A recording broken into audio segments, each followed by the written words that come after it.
Welcome back to making an Appalachian mountain dulcimer. In our previous session, I was in the process of carving the interiors of the instrument. Today, I have to warn you to brace yourselves. You are about to witness my homemade thickness gauge. I must admit, it's not a beauty, but it does get the job done. I made this from some scrap metal I had laying around, and I didn't spend too much time perfecting it. Operating this is pretty straightforward. I press the lever down to elevate the probe, and release it to measure the thickness of whatever's between the probe and the bolt. I should mention that the dial indicator requires calibration. Although the camera focus may not be perfect right now, I'll set the gauge to start at 1 instead of 0. That's where the needle naturally falls, and it's easier to tweak my measurements than to build an entirely new jig.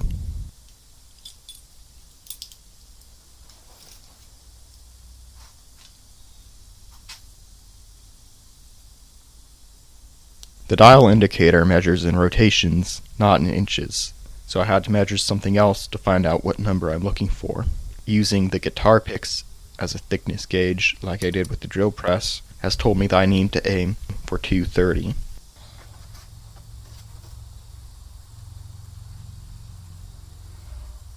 The thickness of a guitar's top, or soundboard, is crucial in shaping the instrument's tone, resonance, and playability. I'm trying to find a balance between vibration for rich and responsive sound, and structural strength to withstand string tension and considerations for playability. The thickness contributes to the dulcimer's tonal characteristics, with thinner tops often producing warmer tones and thicker tops yielding brighter sounds. This piece of wood is nowhere near finished, but I want to get a sense of where I'm at. Right now, I'm anywhere between 3 and 4 rotations, which is not very precise, but it's also not too bad.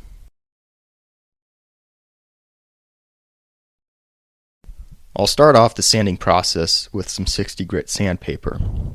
My primary objective at this stage isn't really to reach the wood's final thickness. My focus is primarily on eliminating the ridges left behind by the gouge.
Now that I've smoothed the wood out a little bit, my next step is to take some measurements.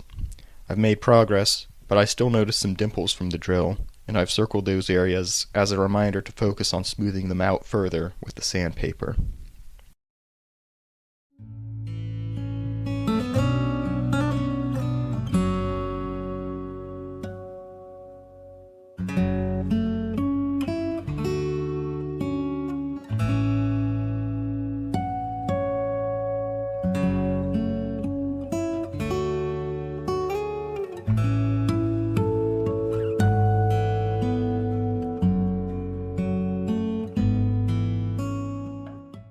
It's important to ensure that the wood maintains a flat position against the bolt at the bottom, which serves as my reference point for measurements. If the workpiece is angled, the gauge won't provide an accurate reading, and may read that the wood is thicker than it actually is. To obtain accurate measurements, I need the probe to bottom out while the wood sits perfectly flat. So when you see me adjusting the wood, that's what I'm doing.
I've noticed that as I sand, more material seems to be removed directly underneath my fingers compared to the rest of the sandpaper.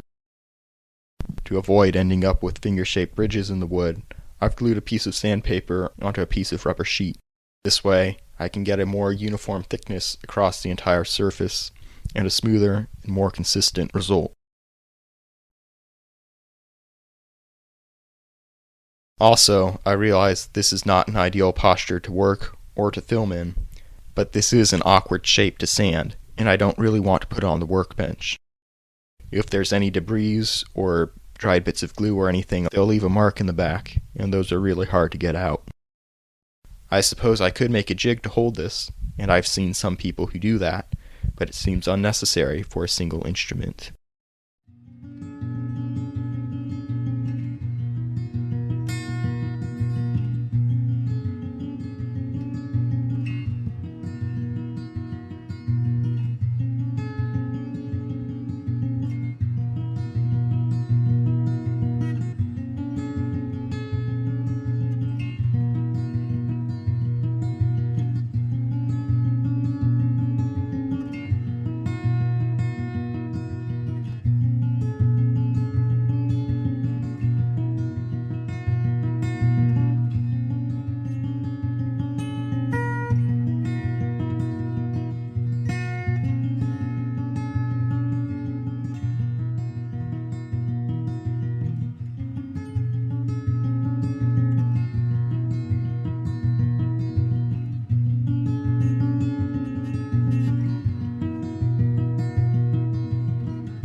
And so the process continues.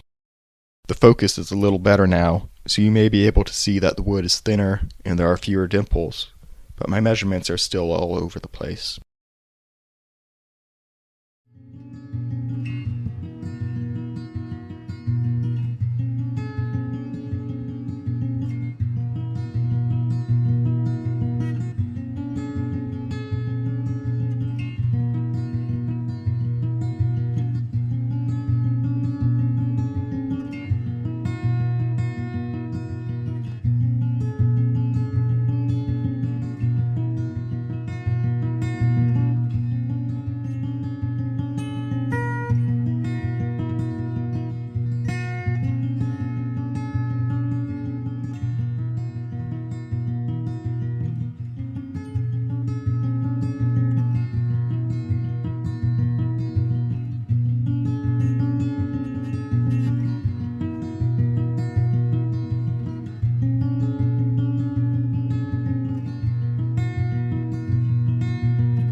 Now it's time to come over to the top.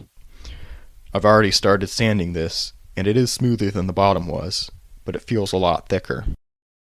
I'm going to take some measurements in a grid pattern, and I don't think I'm losing anything by not taking a random sample.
I drew a grid on here to make sure I'm sanding everything evenly. When all of the lines disappear, then I know that the entire surface has been sanded. If there are lines or parts of lines left, then I know that those areas have not been sanded like everywhere else. It may be a spot I missed, or it may be that some areas are thinner than others. That's why it's important to use the thickness gauge instead of just sanding it to look good.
I understand it might feel a bit like watching the same thing on repeat, so I won't film every detail. However, here's a quick glimpse to show you that the measurements are gradually converging. I'll continue refining this with some more sanding, but as for the video content this week, that's a wrap. I appreciate you watching, and thank you for joining me. See you next time.